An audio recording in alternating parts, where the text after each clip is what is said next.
3. 동학난. 정상께서 청년기에 접어들어선 해 국내의 정세가 극도로 어지러워진 때이고 조선조가 건세로 전환한 해이다. 24살이 되셨다. 정상께서 건국은 초처면 내주리에 사는 처남 정남교의 집에 서당을 열고 이웃 아이들과 동생 영학에게 한자를 가르치셨다. 그 가르침이 뛰어나 동리 사람들의 칭송이 높았다. 그러나 그 칭송은 잠깐이었다. 동학난이 일어난 것이다. 동학난은 고보인 전bun균이 당시의 악독한 정치에 참다 못해서 동학도를 사방에 모아서 나라를 건지고 생민들을 안택해 하고자 혁명을 일으켰다. 세상은 소용돌이 속에 잠겼다. 그때의 검구인 김형렬이 정산의 소문을 듣고 내주리에서 그분을 찾아뵈었다. 그는 한적한 곳에 가서 글을 읽기를 청했다. 정상께서는 서당문을 닫고 전주 우리면 동공 뒷산에 있는 학서남에 가셨다. 그러나 이곳도 난에 휩쓸려 조용하지 않았다. 다른 곳으로 향하셨다. 그것을 아는 사람은 하나도 없었다. 동학난의 실패를 예시하심. 가보동난이 터진 5월 어느 날 밤중에 한 노인이 나타나서 나도 후천의 진인이다. 천지형기와 세계대세를 언론할 일이 있노라고 아래고는 사라졌다. 이로부터 몇 달 후인 10월에 동학접주인 박윤거를 만나셨다. 때마침 태인인 안필성이 동학도 최두영과 함께 윤구로부터 동학의 이야기를 듣고 있던 참이었다. 정상께서 박씨와 이름을 나누고 그에게 권유하셨다. 동학군이 고부에서 난리를 일으켜 항토마루에서 승리하였으나 결국 패망할 것이다. 그대가 접주라고 하니 전란에 휘말려들지 말고 또 무관 생민을 전란에 끌어들이지 말라. 섣달이면 망하리라고 이렇게 효유하고 월흑 안빙고 선우야둔도 욕장경기축 대설망공도 라는 옛글 한 수를 외우고 동학군이 분리하여 눈이 내리기 전에 어두운 밤에 기러기 떼가 하늘 높이 날아가듯이 강군에 의해서 산산조각이 날 것을 알려주셨다. 이 말을 듣고 난 박윤거는 접주를 사명하고 말았다. 그 접주의 자리를 최두현이 맡아 부하를 이끌고 출전하였다. 이것은 그가 그분의 소문을 듣지 못하여 예시의 힘을 의심하고 믿지를 않았기 때문이다. 난중에 신출기몰. 최두현의 권유로 안필성은 동학군에 들어가서 태인을 떠나 남원으로 향하였다. 도중에 전주 구이면 정자리에서 정산을 만나 깜짝 놀랐다. 그분은 필승을 기다리고 있던 중에 필승에게 뒤를 따르게 하셨다. 두어 마장 함께 가다가 임실의 마구단에 이르렀다. 그때의 필승에게 날이 매우 차니 주막에서 쉬었다가 가자. 남원에서 만나기로 한 사람을 여기서 만나게 되리라. 나 이 말을 의심치 말라. 그 말을 건네셨다. 이 말에 필승은 깜짝 놀라면서 당황하기 시작했다. 자기의 향로가 비밀이며 최두현을 만나기로 한 것도 단둘만이 아는 비밀이었기 때문이다. 그러나 필승은 그 말을 믿고 쫓을 수가 없어서 여비가 없어 머물 수가 없으며 때를 맞춰 갈 길을 가야겠습니다. 고 울부무렸다. 정상께서 다시 글쎄 꿀물 걱정 말라. 두서너 시간 지나면 만날 사람이 이곳에 온다는데 하고 주막에 함께 들렸다. 과연 그 시간이 지나더니 군마 소리가 요란하게 들렸다. 그 소리를 듣고 필승은 바깥으로 뛰어나갔다. 아니나 다를까 최두연이 수많은 군병을 거느리고 달려오지를 않는가. 최두연이 필승을 멀리에서 보고 그에게 남원에 가지 말고 전주로 따라오라. 급하니 내가 먼저 가겠다. 고 이러고 말을 재촉하며 사라졌다. 필승은 군마 무리를 쫓으려고 서둘렀다. 이것을 보시고 정상께서 다시 군마 이들을 쫓는 것은 어리석고 불리한 처사이니 천천히 가는 것이 옳다. 고 필승에게 일러주면서 함께 전주로 향하셨다. 전주 가까이에 이르러 정상께서 또 필승에게 오늘 전주에 소란이 일어나 많은 사람들이 살상될 것이다. 그러니 이곳에 머물고 내일 전주에 들어가기로 하자. 고 말하면서 전주의 수통목에서 쉬시었다. 밤을 새우고 이튿날 필승을 데리고 전주성 내에 들어가서 조용한 곳에 주인을 정하셨다. 저녁 때에 정상께서 거리에 나가자 볼 것이 있다. 고 말하면서 필승을 데리고 거리에 나가셨다. 거리에서 세 사람의 머리가 길바닥에 굴러 있는 것을 보았다. 정상께서 그것을 보여주고는 보아라. 이렇게 위험한 때에 어찌 함부로 몸을 움직일 수가 있겠느냐. 때가 때인 만큼 몸을 신중히 움직여야 하는 법이다. 고 일러주고 필승과 작별하였다. 안필승은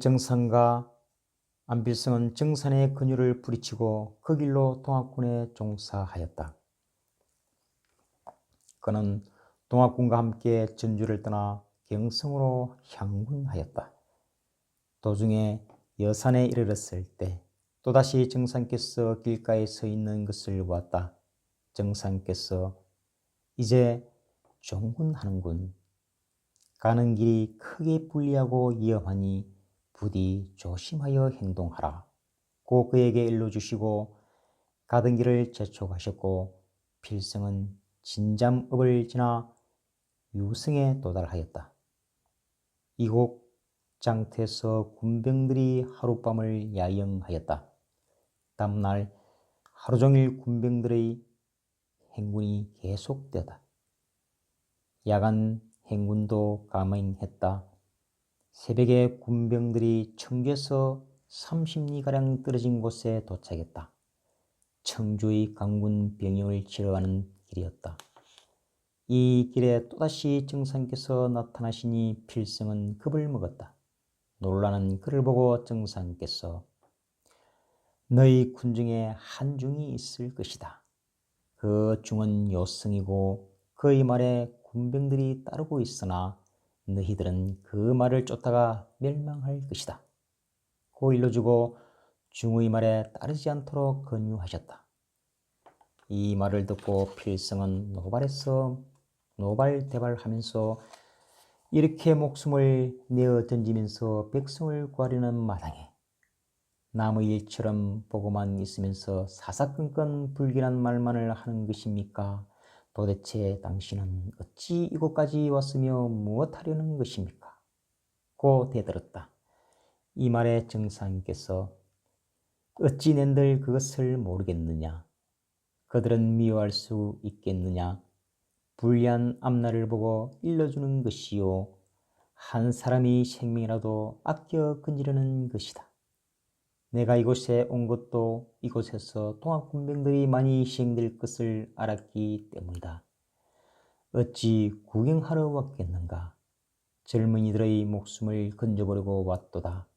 그래도 너는 내가 하는 질문이요 알아들을 만한 하기 때문에 너에게 일러주는 것이 아니냐. 고 대과하여 그의 노여움을 풀어주셨다. 그러나 건유나 만류가 들어먹을 리가 없었다. 흥분의 도가니 속에서 맴돌고 있는 필승은 청주의 강군 병영 앞 산에까지 따라갔다. 이 진군에 김형렬도 끼었다. 그곳에서 강군의 복병들을 만나 동학군들은 수많은 시체를 남기고 사방으로 흩어졌다. 안필승과 김형렬은 산속의 솔밭에 몸을 감추었다. 숨을 돌리고 있는 중에 저희들의 이름을 부르는 나지막한 소리가 들려왔다. 그쪽으로 눈길을 돌리니 정상께서 혼자 앉아 있었다. 두 사람은 그쪽으로 다가갔다. 정말 피신을 잘했다. 이제 안심하라. 이곳은 안전하니 강군의 추격이 없을 것이다. 고 말하여 두 사람을 안심시키고 나서 돈을 필승에게 주면서 아랫마을을 가리키면서 내려가서 떡을 사갖고 올라오너라 고 이러셨다. 필승은 종일 먹지 못하여 허기지고 지친 몸을 일으켜 마을에 내려가서 떡을 사갖고 되돌아왔다. 두 사람은 허기를 채웠다. 이때 행렬은 정산의 지혜가 비범함을 알고 뉘우치는 바가 있었다. 시간이 많이 지났다. 한급했던 심정과 굶주림도 어느 만큼 가셨다. 쫓기는 동학도를 인도하심. 자, 우리가 먼저 떠나는 것이 옳겠다. 잠시 후에 다시 동학군이 쫓겨서 올 터이니 속히 이곳을 떠나자. 어서 일어나 가자. 하고 정상께서 앞질러 산을 내려가니 그 뒤를 두 사람이 따랐다. 진자매까지 도달했다. 문득 생각이 난 듯이 정상께서는 두 사람에게 말을 건네셨다. 건네고 보니 불쾌한 말이었다.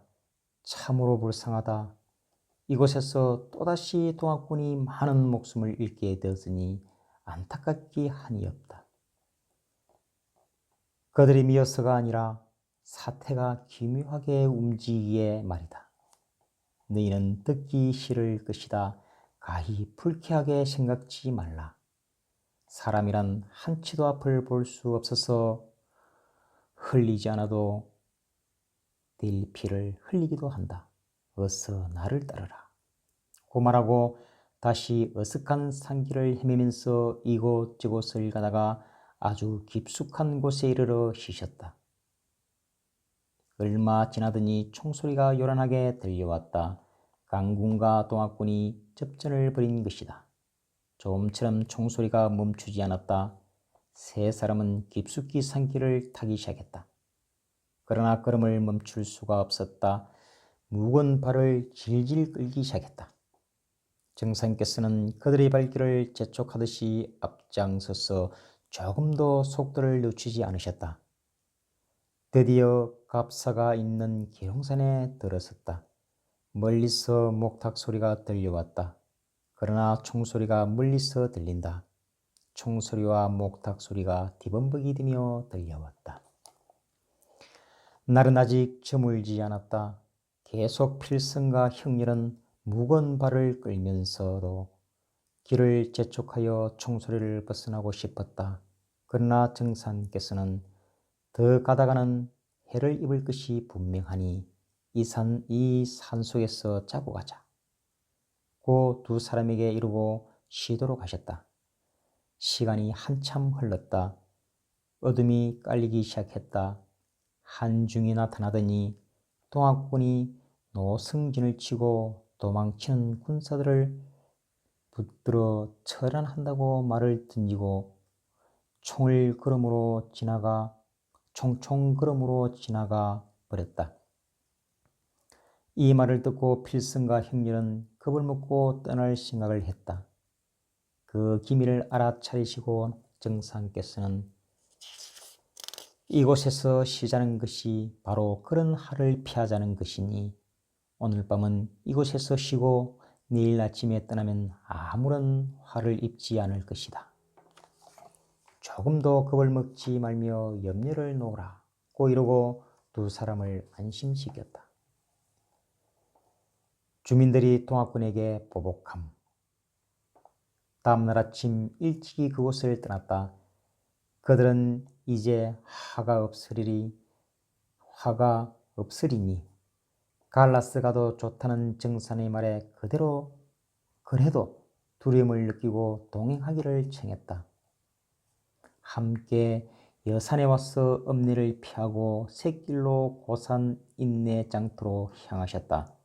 이곳은 여산 읍내 사람들이 도주하는 동학군사들의 옷을 벗겨 보복하려 하였기 때문이다. 계속해서 전주에까지 갔다. 정상께서는 두 사람을 돌려보내셨다. 정상과 작별하고 형렬은 구리꼴로, 필성은 닭비미로 제 고향으로 찾아갔다. 동학군은 원평과 태인의 싸움에서 잇따라 패했다. 동학군이 혁명에 실패한 후에 동학도들은 기세를 펴지 못하고 잠복하였다. 이 틈을 타서 서교, 기독교, 천주교는 그 세력을 신장하는 데 힘을 쏟았다. 반면에 민중은 공풍에 빠져버렸고 의지할 곳을 잃었다. 사회는 불안과 위구의 첩첩이 쌓였다. 그것은 가난의 포악과 토색질이 전부 다 더욱 심했고 폐주하여 잠복한 동학군의 잔병을 색출소탕하는 작전이 펴졌기 때문이다.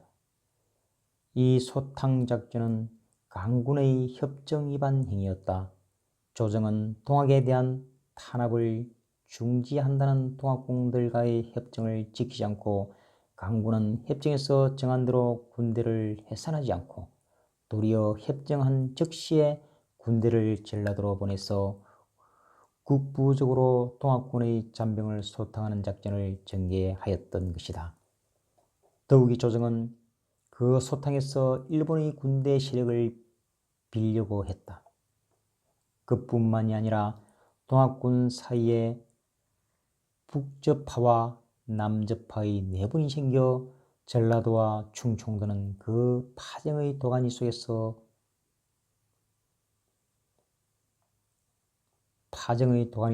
들어갔다. 이래저래 도탄에 빠진 것은 생민들이었다. 그래서 동학군에 대한 생민들의 최초의 동조가 식어져 갔다. 특히 상인들이나 적은 재산의 소유층은 정부의 동학에 대한 비난, 즉 거짓 종교란 주장에 찬동했던 것이다. 이런 경향에 생민들도 기울어져 갔던 것이다.